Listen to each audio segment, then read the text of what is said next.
Bismillahirrahmanirrahim. Assalamualaikum warahmatullahi wabarakatuh. Kami mahasiswa Institut Agama Islam Az-Zaitun Indonesia, Program Studi Hukum Ekonomi Syariah Angkatan 6, Semester 7.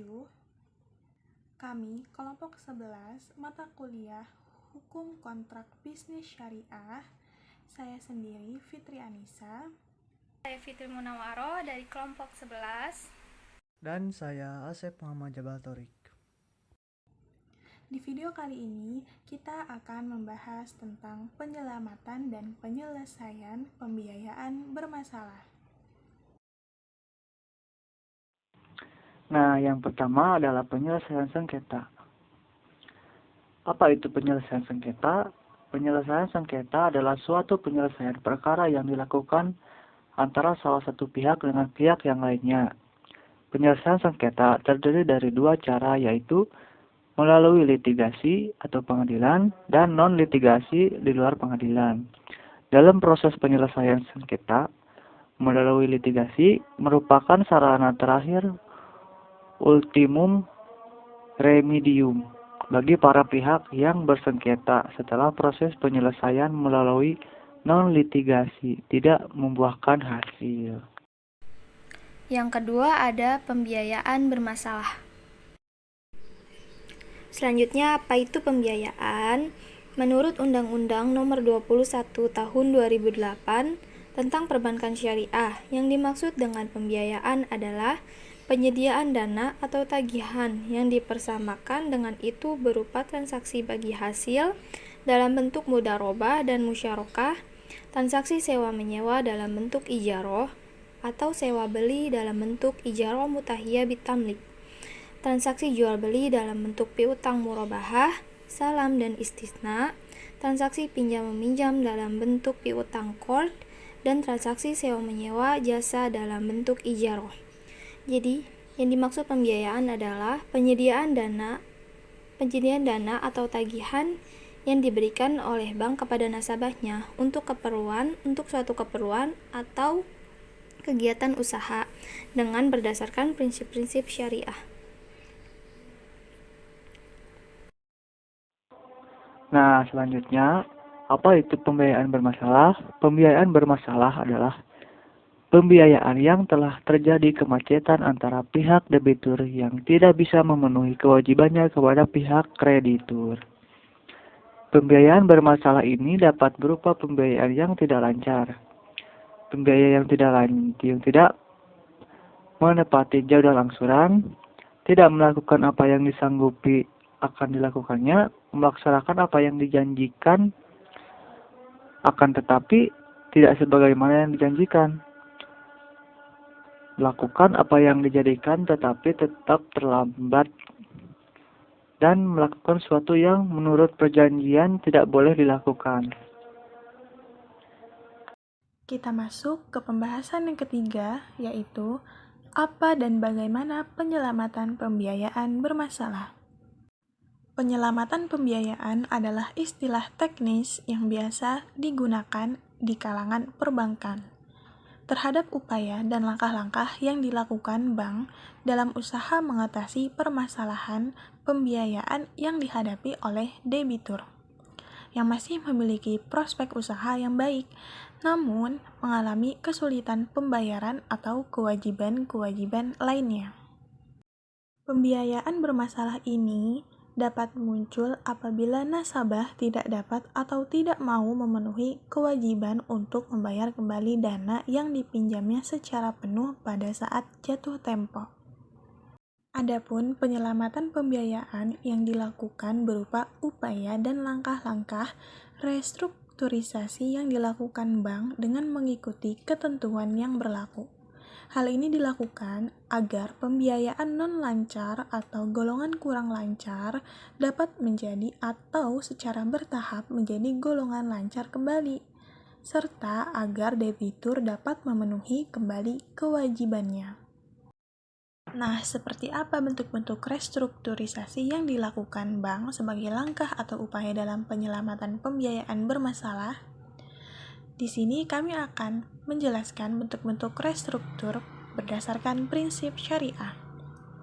Adapun bentuk-bentuk restruktur berdasarkan prinsip syariah yaitu ada 7, yaitu pengurangan tunggakan imbalan, pengurangan tunggakan pokok, penambahan fasilitas pembiayaan, penurunan imbalan bagi hasil, perpanjangan jangka waktu pembiayaan, pengambil alihan aset debitur, dan yang terakhir adalah konversi pembiayaan menjadi penyertaan pada perusahaan.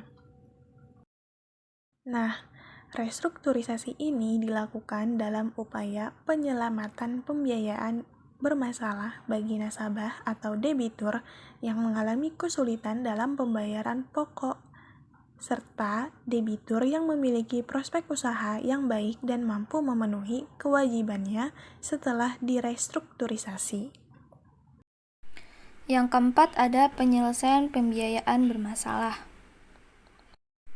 Baik, secara garis besar, penyelesaian pembiayaan bermasalah dapat dilakukan melalui penyelesaian oleh bank sendiri secara bertahap dengan pendekatan persuasif. Bila tahap pertama telah dilakukan, maka dapat digunakan langkah dan tahapan berikutnya.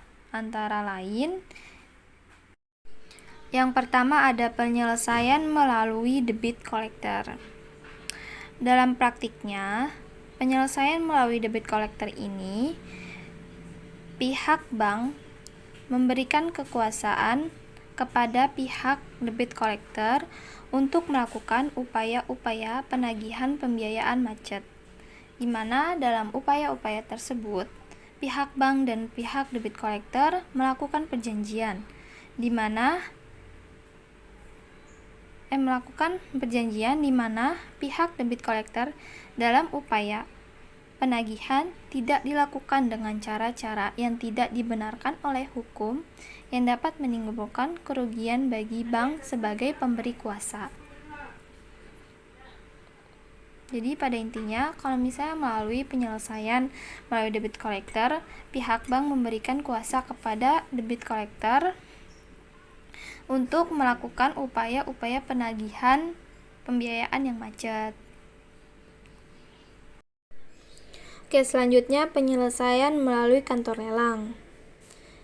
Dalam praktiknya, pihak bank meminta bantuan kepada kantor lelang untuk melakukan penjualan barang jaminan yang telah diikat dengan hak tanggungan. Berdasarkan janji yang dicantumkan dalam akta pemberian hak tanggungan, pihak pertama mempunyai hak untuk menjual atas kekuasaan sendiri objek hak tanggungan apabila debitur cedera janji. Jadi, penyelesaian melalui kantor lelang ini, pihak bank menjual jaminan yang telah diberikan kepada debitur dalam rangka penyelesaian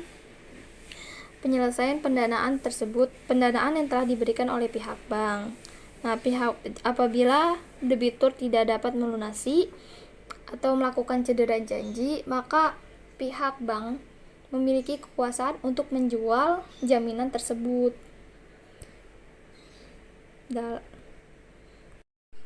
Yang pertama ada penyelesaian melalui debit collector. Dalam praktiknya, penyelesaian melalui debit collector ini, pihak bank memberikan kekuasaan kepada pihak debit collector untuk melakukan upaya-upaya penagihan pembiayaan macet, di mana dalam upaya-upaya tersebut, pihak bank dan pihak debit collector melakukan perjanjian, di mana pihak debit collector dalam upaya penagihan tidak dilakukan dengan cara-cara yang tidak dibenarkan oleh hukum yang dapat menimbulkan kerugian bagi bank sebagai pemberi kuasa. Jadi pada intinya, kalau misalnya melalui penyelesaian melalui debit collector, pihak bank memberikan kuasa kepada debit collector untuk melakukan upaya-upaya penagihan pembiayaan yang macet. Nah, selanjutnya ada contoh kasus penyelamatan pembiayaan bermasalah. Strategi penyelamatan pembiayaan bermasalah pada pembiayaan murabahah Bank BNI Syariah di cabang Bogor. Berdasarkan penelitian yang dilakukan oleh Zulkifli dan kawan-kawan pada tahun 2019, ditemukan bahwa dalam menangani pembiayaan bermasalah, Bank BNI Syariah Cabang Bogor mempunyai dua strategi yang nantinya akan digunakan dalam proses penanganan pembiayaan bermasalah yang terjadi. Dua strategi yang digunakan dalam proses penanganan pembiayaan bermasalah adalah stay strategi dan exit strategi. Lanjut. Nah, strategi pertama yang digunakan oleh Bank BNI Syariah Cabang Bogor yakni strategi stay strategi, atau dengan kata lain, kooperatif strategi, merupakan strategi di mana pihak bank masih ingin mempertahankan hubungan bisnis dengan nasabah dalam konteks waktu jangka yang panjang. Strategi ini dilaksanakan dengan menggunakan upaya-upaya restrukturisasi seperti rescheduling, reconditioning, dan restructuring. Nah, yang selanjutnya, strategi kedua yang digunakan adalah exit strategi, atau dengan kata lain, phase out strategi, merupakan strategi di mana pihak bank tidak ingin melanjutkan hubungan bisnis lagi dengan nasabah dalam konteks waktu jangka panjang. Strategi ini dilaksanakan dengan menggunakan remedia dan recovery seperti lelang eksekusi, baik melalui pihak manajemen bank, pengadilan, maupun Basarnas. Nah, jadi kesimpulannya adalah ada dua opsi yang dilakukan terhadap pembiayaan bermasalah. Opsi pertama adalah penyelamatan pembiayaan bermasalah secara internal, dan yang kedua adalah penyelesaian pembiayaan bermasalah secara eksternal. Penyelamatan pembiayaan bermasalah dilakukan secara internal, meliputi langkah-langkah dan upaya restrukturisasi, yaitu penurunan imbalan bagi hasil, pengurangan tunggakan imbalan, pengurangan tunggakan pokok, perpanjangan jangka waktu pembiayaan, pengambil alihan aset debitur sesuai dengan ketentuan yang berlaku, konversi pembiayaan menjadi penyertaan pada perusahaan. Apabila penyelamatan pembiayaan bermasalah secara internal tidak efektif dalam hal menyelesaikan pembiayaan bermasalah, maka langkah yang dilakukan adalah penyelesaian pembiayaan bermasalah secara eksternal yang melibatkan pihak luar, yaitu penyelesaian melalui debt collector, penyelesaian melalui kantor lelang, penyelesaian melalui badan peradilan, dan yang terakhir adalah penyelesaian melalui badan arbitrase. Sekian dan terima kasih presentasi dari kelompok kami. Mohon maaf bila ada kesalahan. Dan bila ada pertanyaan, boleh ditulis di kolom komentar. Terima kasih.